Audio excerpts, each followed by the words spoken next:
Mogg Megone, Part 3 by John Greenleaf Whittier.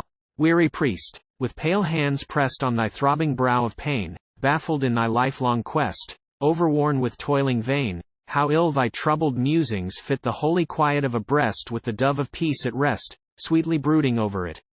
Thoughts are thine which have no part with the meek and pure of heart, undisturbed by outward things, resting in the heavenly shade, by the overspreading wings of the blessed Spirit made.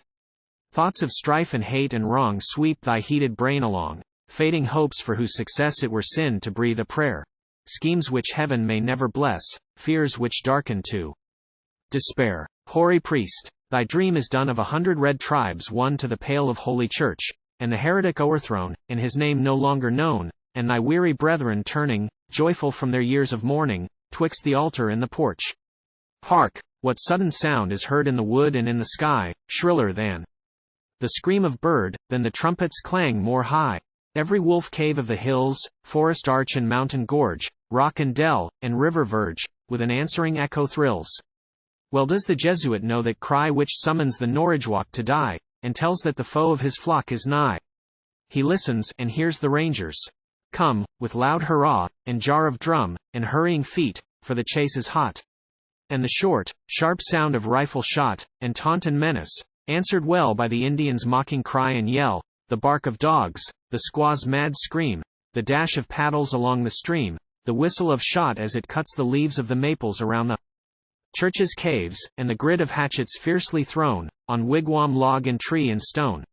Black with the grim of paint and dust, spotted and streaked with human gore, a grim and naked head is thrust within the chapel door.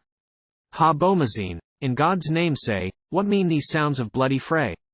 Silent, the Indian points his hand to where across the echoing glen sweep Harmon's dreaded ranger hand, and molten with his men. Where are thy warriors, Bomazine? Where are de Rouville and Costini, and where the braves of Saga's queen? Let my father find the winter snow which the sun drank up long moons ago. Under the falls of Taconic, the wolves are eating the Norridgewock. Costini with his wives lies closely hid like a fox in the woods of Pemaquid. On Saga's banks the man of war sits in his wigwam like a squaw. Squando has fled, and Mogg Megone, struck by the knife of Sagamore John, lies stiff and stark and cold as a stone.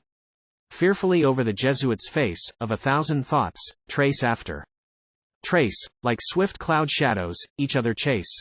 One instant, his fingers grasp his knife, for a last vain struffle for cherished life, the next, he hurls the blade away, and kneels at his altar's foot to pray.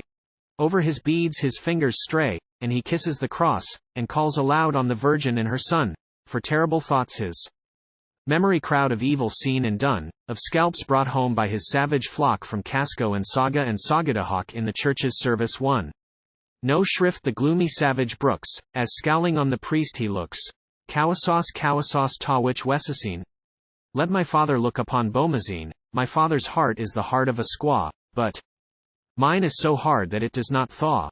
Let my father ask his God to make a dance and a feast for a great Sagamore, when he paddles across the western lake, with his dogs and his squaws to the spirit's shore. Cowasauce Tawich Wessasine, let my father die like Bomazine, through the chapel's narrow doors, and through each window in the walls, bound the priest and warrior pours the deadly shower of English balls.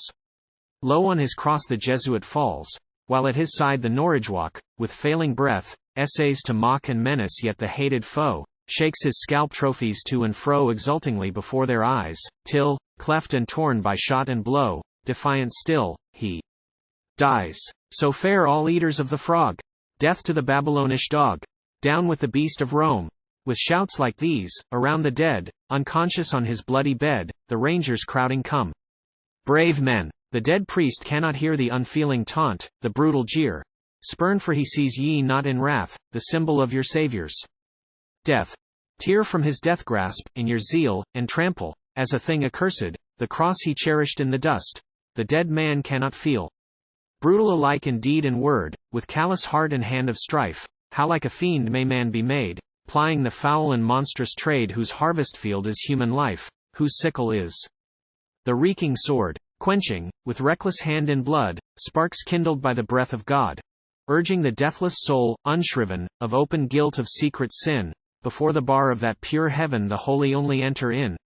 Oh, by the widow's sore distress, the orphan's wailing wretchedness, by virtue struggling in the accursed embraces of polluting lust, by the fell discord of the pit, and the painted souls that people it, and by the blessed peace which fills the paradise of God forever, resting on all its holy hills, and flowing with its crystal river, let Christian hands no longer bear in triumph on his crimson car the foul and idle god of war, no more the purple wreaths prepare to bind amid his snaky hair, nor Christian bards his glories tell, nor Christian tongues his praises swell.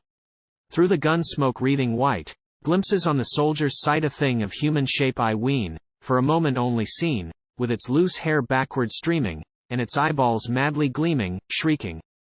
Like a soul in pain, from the world of light and breath, hurrying to its place again, spectre-like it vanisheth. Wretched girl, one eye alone notes the way which thou hast gone. That great eye, which slumbers never, watching o'er a lost world ever, tracks thee over vale and mountain, by the gushing forest fountain, plucking from the vine its fruit, searching for the ground nut's root, peering in the she-wolf's den, wading through the marshy fen, where the sluggish water snake basks beside the sunny brake, coiling in his slimy bed, smooth and cold against thy tread, purposeless, thy mazy way threading through the lingering day.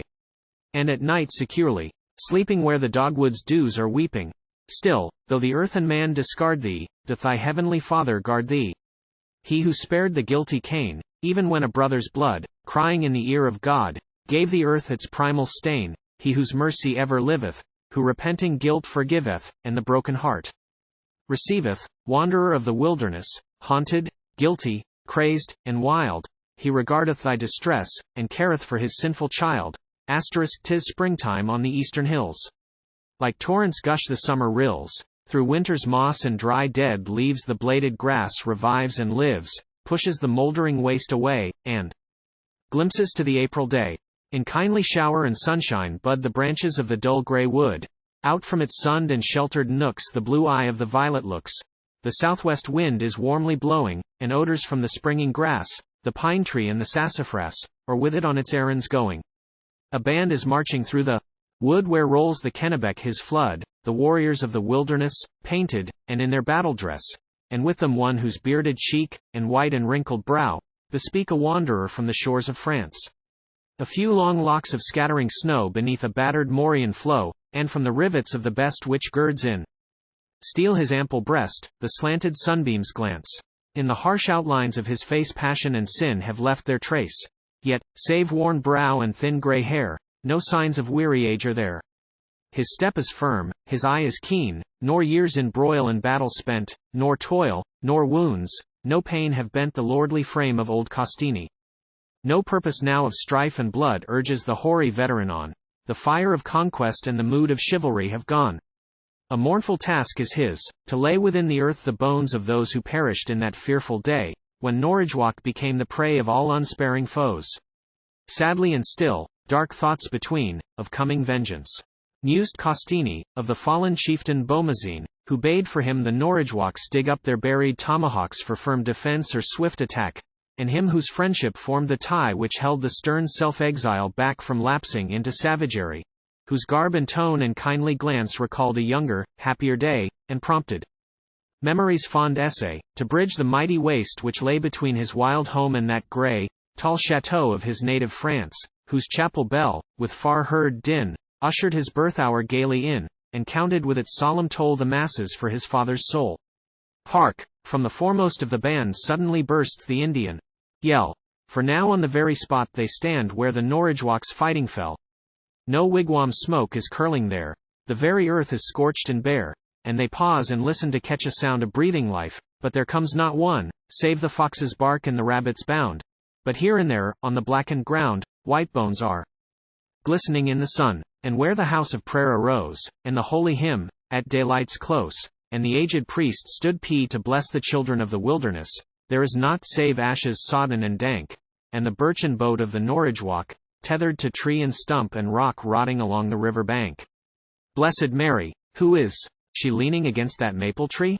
The sun upon her face burns hot, but the fixed eyelid moveth not. The squirrel's chirp is shrill and clear from the dry bough above her ear.